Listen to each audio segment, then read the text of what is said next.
اس بنیاد کو یعنی لا الہ الا اللہ محمد الرسول اللہ کو ہم نے ٹکڑوں میں تقسیم کر دیا اور ہم نے اس کے اوپر مختلف تفرقے قائم کر دیے. اور اللہ تعالیٰ، یہ میرا پیغام نہیں، آپ قرآن میں دیکھیں اور آپ حدیث میں دیکھیں اللہ تعالیٰ کیا فرماتے ہیں قرآن میں، وَاعْتَصِمُوا بِحَبْلِ اللَّهِ جَمِيعًا وَلَا تَفَرَّقُوا، اللہ کی رسی کو مضبوطی سے پکڑ لو اور تفرقے میں مت پڑو. لیکن ہم نے اللہ کے اس حکم کو ایک طرف رکھتے ہوئے، اللہ کے اس حکم سے منہ موڑتے ہوئے اپنے آپ کو چھوٹے چھوٹے فرقوں، چھوٹے چھوٹے مسالک، چھوٹی چھوٹی لسانی اور علاقائی تفریقوں کے اندر ہم نے اپنے آپ کو مبتلا کر دیا. اور جب ہم نے اپنی اس شناخت کو، اپنی اس بنیاد کو، اپنی اس اساس کو ٹکڑوں میں تقسیم کر دیا تو ہماری پوری کی پوری وحدت وہ ٹکڑوں میں تقسیم ہو کے رہ گئی. آپ دیکھیں کہ رسول کریم صلی اللہ علیہ وسلم، آپ کا وہ تاریخی منشور جو ایک عالمگیر منشور کی حیثیت رکھتا ہے، خطبہ حجت الوداع، وہ خطبہ حجت الوداع جسے رسول کریم صلی اللہ علیہ وسلم ارشاد فرماتے ہیں، ارشاد فرمانے کے بعد جبریل امین وحی لے کے آتے ہیں، مبارک لے کے آتے ہیں، خوشخبری لے کے آتے ہیں، نوید لے کے آتے ہیں. یا رسول اللہ، اللہ فرما رہا ہے الیوم اکملت لکم دینکم، آج کے اس تاریخی خطبے کے بعد اللہ تعالیٰ فرما رہا ہے الیوم اکملت لکم دینکم، آج ہم نے آپ پہ دین کو مکمل کر دیا ہے. جس دن دین مکمل ہوتا ہے، جس خطبے پہ اللہ تعالیٰ نے یہ ارشاد کیا کہ آج ہم نے دین کو مکمل کر دیا، اس خطبے میں رسول کیا فرماتے ہیں؟ میں اس کا صرف ایک پیرا عرض کرتا ہوں. حضور اپنی اونٹنی کسوہ پہ سوار ہو کے اس تمام جمع غفیر کو مخاطب کر کے کہتے ہیں، اے لوگو میرے بعد گمراہ نہ ہو جانا. رسول اللہ کے الفاظ پہ غور کریں، یہ وہ الفاظ ہیں جن پہ اللہ کہہ رہا ہے کہ آج میں نے دین کو مکمل کر دیا ہے. رسول کیا فرماتے ہیں؟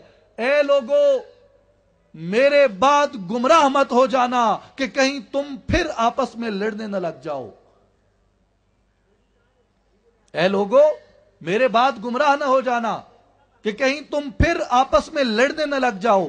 گویا مسلمانوں کے مابین تفرقے کو، مسلمانوں کے مابین ایک دوسرے سے لڑائی کو رسول اللہ کیا ہدایت فرما رہے ہیں یا گمراہی فرما رہے ہیں؟ گمراہی فرما رہے ہیں. اور آپ دیکھیں کہ ہم نے سب سے پہلے اسی تفریق اور اسی تقسیم کے اندر ہم گئے، جس تقسیم اور جس تفریق سے ہمیں رسول اللہ نے باز کیا تھا، ہمیں جس سے روکا تھا.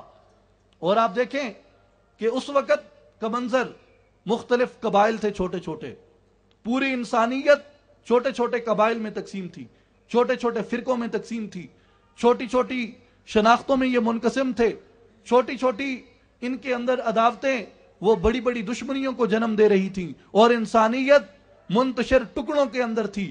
جب رسول اللہ صلی اللہ علیہ وسلم جلوہ فرما ہوتے ہیں، جب آپ مبعوث ہوتے ہیں، آپ نے جو پیغام دیا، آپ نے ان کی چھوٹی چھوٹی شناختوں کو ختم کروایا، ان کی قبائلی شناختیں ختم، ان کی فرقہ وارانہ شناختیں ختم، ان کی تمام جعلی، عارضی، مصنوعی وہ تمام شناختوں کو ختم کر کے رسول اللہ صلی اللہ علیہ وسلم اس تمام انسانیت کو ایک شناخت عطا کر دیتے ہیں، اور وہ شناخت تھی لا الہ الا اللہ محمد الرسول اللہ.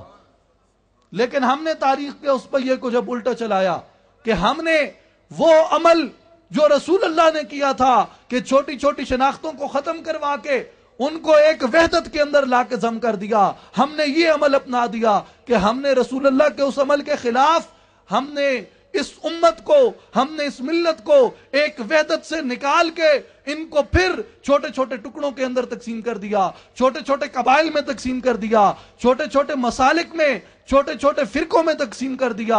اور یہ فرقے، یہ مسالک، یہ ایک بت کی حیثیت رکھتے ہیں. یہ چھوٹی چھوٹی ہماری تفریقیں، یہ چھوٹی چھوٹی ہماری تقسیمیں، یہ تمام کے تمام وہ بت ہیں جن کے متعلق حضرت علامہ فرماتے ہیں کہ بتانے رنگ و خون کو توڑ کر ملت میں گم ہو جا.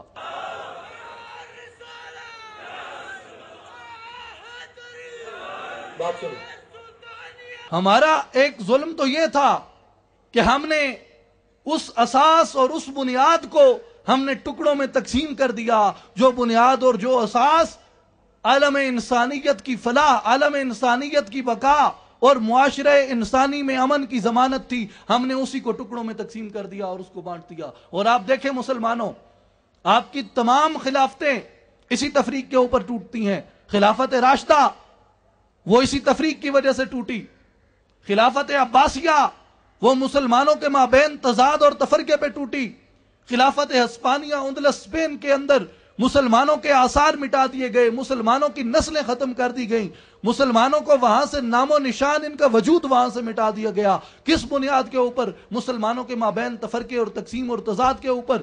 اور آپ کی خلافت عثمانیہ اسی بنیاد پہ ٹوٹی کہ مسلمان آپس میں جھگڑ پڑے اور مسلمانوں نے لا الہ الا اللہ محمد الرسول اللہ کی شناخت کو ترک کر دیا۔ اور اس وقت کون تھے خلافت عثمانیہ کو توڑنے والے؟ اس وقت کون تھے خلافت عثمانیہ کی کمر میں خنجر گھونپنے والے؟ حضرت علامہ اقبال تجزیہ کرتے ہوئے کہتے ہیں کہ بیچتا ہے ہاشمی ناموس دین مصطفیٰ، خاک و خون میں مل رہا ہے ترکمان سخت کوش۔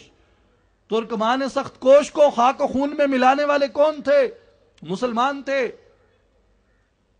خلافت عثمانیہ کی سرحدوں کو سمیٹنے والے کون تھے؟ خلافت عثمانیہ کی بساط کو لپیٹنے والے کون تھے؟ مسلمان تھے۔ اور آج آپ دیکھیں اسرائیل کے اوپر امریکی موقف کی حمایت کرنے والے کون ہیں؟ وہ مسلمان ممالک ہیں۔ آج انقلاب جن کے تختہ حکومت کو الٹ چکا ہے، جنہوں نے فلسطین کے غزہ کے مسلمانوں کے خون میں اپنا کردار ادا کیا، ان کے خون میں وہ برابر کے شریک ہیں، وہ برابر کے مجرم ہیں۔